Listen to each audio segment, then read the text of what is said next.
आखिर कौन कटवाना चाह रहा है वोट? कौन है वो शख्स जो कई लोगों के नाम वोटर लिस्ट से गायब करना चाह रहा है? दोस्तों, कभी कभी एक दो वोट, एक दो नाम, चलो मान लिया जाए कि किसी ने आपत्ति लगा करके वोटर लिस्ट से नाम हटवाने के लिए फॉर्म 7 का इस्तेमाल कर लिया, उसने आपत्ति दर्ज करा दी। लेकिन जब यही फॉर्म 7 का इस्तेमाल करने वाला जो मामला है, जब यही मामला 1000 पहुंच जाए, 2000 पहुंच जाए, 5000 पहुंच जाए, 9000 तक पहुंच जाए, जब 9-9000 तक फॉर्म 7 का इस्तेमाल करके आपत्तियां दर्ज करने लगे, तो फिर मामला गंभीर नहीं है तो क्या है?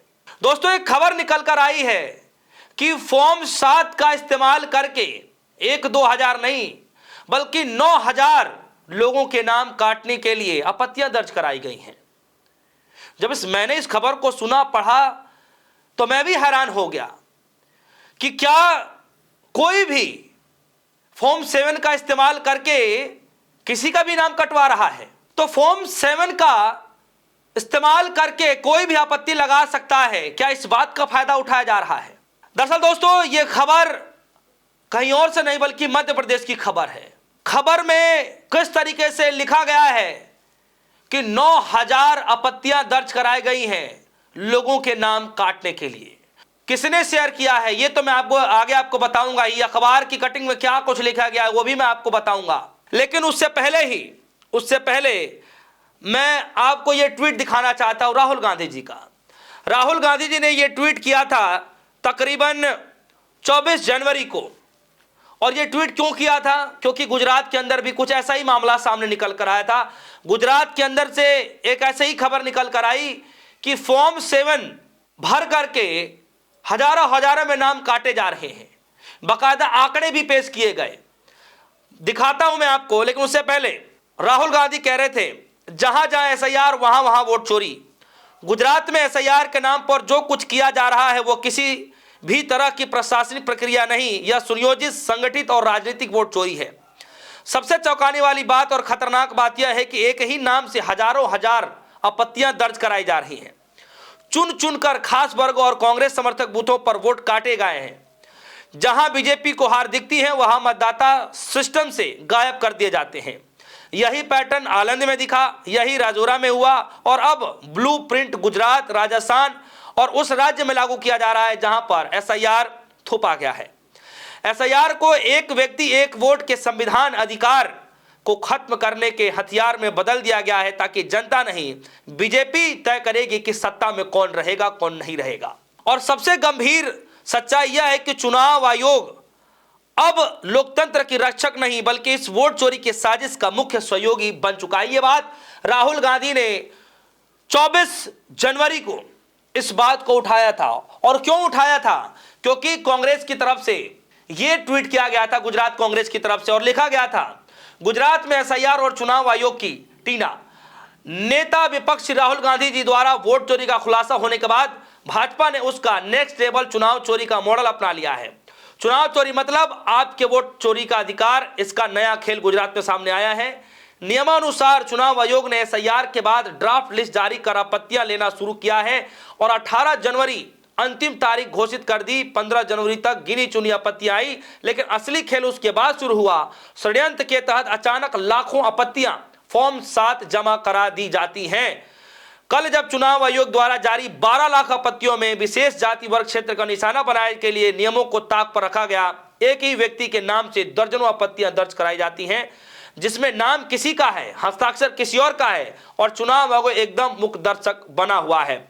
जब पत्र लिख करके आपत्तियां जानकारी मांगी गई तो जवाब नहीं दिया जाता चुनाव आयोग की तरफ से। यह ट्वीट जो है गुजरात कांग्रेस की तरफ से किया जाता है और उसके बाद ये तीन पोस्टर शेयर किए जाते हैं। मैं आगे आता हूं कि आज की खबर क्या है। मध्य प्रदेश में किस तरीके से 9000 लोगों के नाम काटने के लिए आपत्तियां दर्ज कराई गई, उस पर भी मैं आ रहा हूं। लेकिन जरा देखिए कि गुजरात के अंदर में जब यह लिस्ट आई थी, मैंने बाकायदा आपको पढ़ाया था और बताया था कि फॉर्म 6 और 6A कि कितनी जो है नाम दर्ज किए गए हैं, फॉर्म भरे गए हैं। और फॉर्म 7 का इस्तेमाल देखिए किस तरीके से किए गए, आपके सामने आंकड़ा है। गांधीनगर का देखिए, फॉर्म 6 का जो फॉर्म भरा है 23,422 और फॉर्म 7 का इस्तेमाल किया गया है 16,726। आगे चलते हैं। मोरबी के अंदर 12,253 और फॉर्म 7 का इस्तेमाल किया गया है। मोरबी के अंदर 10,321।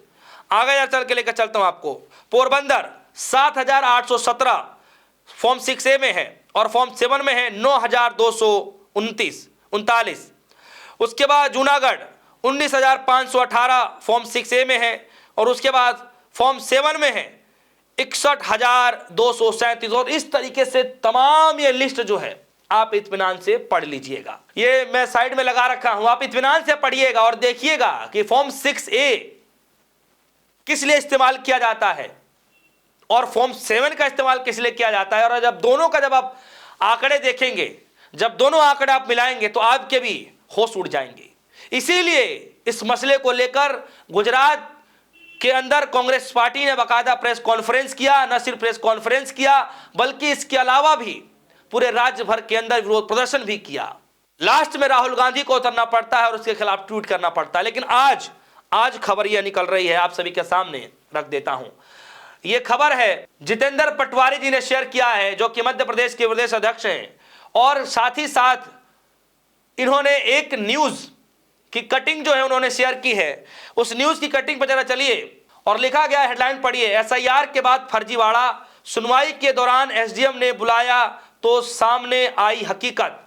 लिखा है, वोट कटवाने के लिए दूसरों के नाम नंबर से लगाई आपत्तियां, भोपाल में ऐसे 9,000 मामले। दूसरे के नाम का इस्तेमाल किया जा रहा है, दूसरे के फोन का इस्तेमाल किया जा रहा है और ऐसे आंकड़े जो हैं 1-2 नहीं है, 100-200 नहीं है, 1000-2000 नहीं है, 9,000 आपत्तियां दर्ज करा दी गई हैं फॉर्म 7 का इस्तेमाल करने के लिए, नाम काटने के लिए, दूसरे का नाम दूसरे का नंबर लगा करके। आखिर ये चल क्या रहा है? और सबसे बड़ी बात यह है कि जो चुनाव आयोग को जिम्मेदारियां दी गई हैं उसका निर्वहन कब किया जाएगा, कब उसको जो है अमल में लिया जाएगा? क्या ऐसे के खिलाफ कोई सख्त कानूनी कार्रवाई की जाएगी कि नहीं की जाएगी? जीतू पटवारी क्या कह रहे हैं उसके बाद इसमें खबर पर आता हूं। जीतू पटवारी कह रहे हैं, मध्य प्रदेश में वोट चोरी का अब खुलकर सामने आ रही है। पूरे प्रदेश में दूसरे लोगों के नाम, मोबाइल नंबर का इस्तेमाल कर फॉर्म 7 के जरिए वोट काटने की फर्जी आपत्तियां लगाई जा रही हैं। अकेले भोपाल में ऐसे करीब 9,000 मामले सामने आए हैं। क्या अब संविधान द्वारा दिए गए मतदाता के अधिकारों को भी छीना जाएगा? यह मतदाता का अधिकार छीनना है और सीधे संविधान तक चुनावी प्रक्रिया पर हमला है। चुनाव आयोग और प्रशासन की जिम्मेदारी है कि वो दोषियों को पहचान कर कड़ी कार्रवाई की जाए और यह सुनिश्चित किया जाए कि किसी भी नागरिक का वोट बिना उसकी जानकारी और सहमति से न काटा जाए। लेकिन क्या ऐसा हो रहा है क्या? और सिर्फ ये बात गुजरात की नहीं है, सिर्फ ये बात मध्य प्रदेश की नहीं है, राजस्थान के अंदर से भी ऐसी खबरें निकल कर आई, उत्तर प्रदेश के अंदर से भी ऐसी खबरें निकल कर आई। फॉर्म 7 को किस तरीके से इस्तेमाल किया जा रहा है कुछ पता ही नहीं चल रहा है लोगों को कि लिस्ट में नाम है, आपत्तियां दर्ज और नाम हट जाए। और फिर ऐसे आपत्ति लगाने वाले एक एक व्यक्ति दर्जनों आपत्तियां दर्ज कर रहा है, दूसरे का नंबर, दूसरे का नाम लेकर के, जिस तरीके से आरोप लग रहे हैं। और खुद ये अखबार ने ये छाप दिया है। अखबार में लिखा गया है, फॉर्म 7 के जरिए कोई भी लगा सकता है आपत्ति, इसी का ही फायदा उठाकर हो रही गड़बड़ी। देखिए खबर में लिखा गया है, कोटरा निवासी पुलिसकर्मी माधव प्रसाद जोशी दक्षिण पश्चिमी विधानसभा के वोटर हैं। पिछले दिनों उनके नाम और मोबाइल नंबर के जरिए अज्ञात व्यक्ति ने फॉर्म 7 भर दिया। इसमें कमला नगर निवासी फिरोज खान का नाम काटने का आवेदन दिया गया। कहा गया कि फिरोज यहाँ नहीं रहते। जांच के दौरान माधव को ADM कार्यालय में बुलाया गया तो उन्होंने साफ किया कि उन्होंने तो कोई फॉर्म भरा ही नहीं और न ही किसी मतदाता के नाम पर आपत्ति की है। और सबसे ताजुब करने वाली बात यह, हैरानी करने वाली बात है कि फॉर्म पर इसमें बताया जा रहा है कि उनके सिग्नेचर भी नहीं थे। जो सिग्नेचर किए गए थे वो सिग्नेचर भी इनका नहीं था। जो मोबाइल नंबर इस्तेमाल किया गया था उन्हीं का था, तो उन्होंने सिलसिलेवार तरीके से खारिज कर दिया। इसी तरीके के जितेंद्र माझी के नाम से ADM कार्यालय को आपत्ति दर्ज कराई गई। इसमें नया बसेरा निवासी अनीस खान का नाम हटाने का आवेदन दिया गया था। जांच से पता चला कि जितेंद्र मजदूरी करते हैं, उन्होंने कोई फॉर्म नहीं भरा है। जितेंद्र और अनीस एक दूसरे को जानते तक नहीं है। यह ऐसे सिर्फ 2 मामले नहीं, राजधानी में SIR के तहत वोटर लिस्ट के नाम काटने के लिए बड़े पैमाने पर फर्जी आपत्तियों के मामले सामने आए हैं। जिले की 7 विधानसभा क्षेत्रों में अब तक 9,037 फॉर्म 7 जमा किए जा चुके हैं। फॉर्म 7 वो प्रक्रिया है जिसके जरिए किसी मतदाता का नाम वोटर लिस्ट से हटाने के लिए आपत्ति लगा सकता है। यानी जितने नाम हटाने के आवेदन हैं उनमें से दूसरा यही का है। यानी जितेंद्र मांझी के नाम पर अनीस खान का नाम कटवाने के लिए भरा गया फॉर्म 7। सवाल यह है कि जितेंद्र कभी एसडीएम कार्यालय ही नहीं गए तो उन्होंने फॉर्म कैसे भर दिया। और सबसे बड़ी बात यह है कि इस मामले को लेकर कलेक्टर साहब ने जांच के आदेश दे दिए। अब ये जांच तो आदेश दिया ही जाएगा, लेकिन इस तरीके की खबरें जो निकल कर आ रही हैं, सोचिए कि किस तरीके से मृत बता करके लोगों के नाम काटे जा रहे हैं और वो जा करके एसडीएम ऑफिस में चिल्ला चिल्ला कर चीख चीख कर कह रहे हैं कि भैया हम तो जिंदा हैं, हमारे नाम कैसे कट गए। और कई जगहों से ऐसी खबरें निकल कर आई कि बीजेपी के बीएलए ने जो है आपत्तियां दर्ज कराई और जब पकड़ा गया, जब खुलासे सामने हुए तो कहा गया कि हमने आपत्तियां नहीं लगाई। इस तरह के ऑलरेडी मैं आपको खबरें दिखा चुका हूं। और यहां भी देखिए जिनके जिनके मैं नाम पढ़ रहा हूं वो भी मुस्लिम समाज से आते हैं। सोचिए उनके नामों को टारगेट करके कैसे काटने की कोशिश की जा रही है। और यही खबरें गुजरात से हैं, यही खबरें मध्य प्रदेश से हैं, यही खबरें राजस्थान से हैं। लेकिन कार्रवाई क्या हो रही है? क्या चुनाव आयोग ज्ञानेश कुमार जी क्या कार्रवाई कर पा रहे हैं? इसका कोई अभी तक अता पता नहीं चल पा रहा है। क्या ऐसे लोगों के खिलाफ कोई सख्त से सख्त कार्रवाई की जाएगी? क्या कोई और भी नियमावली में बदलाव किया जाएगा? क्योंकि फॉर्म 7 का जो है जिस तरीके से इस्तेमाल हो रहा है जो है ये किसी फायदे के तरफ से लाया जा रहा था कि भैया इसका इस्तेमाल किया जाएगा, कोई है कोई चीज़ नहीं है उसलिए। लेकिन यहाँ पर गलत तरीके से इस्तेमाल किए जाने की लगातार खबरें आ रही हैं।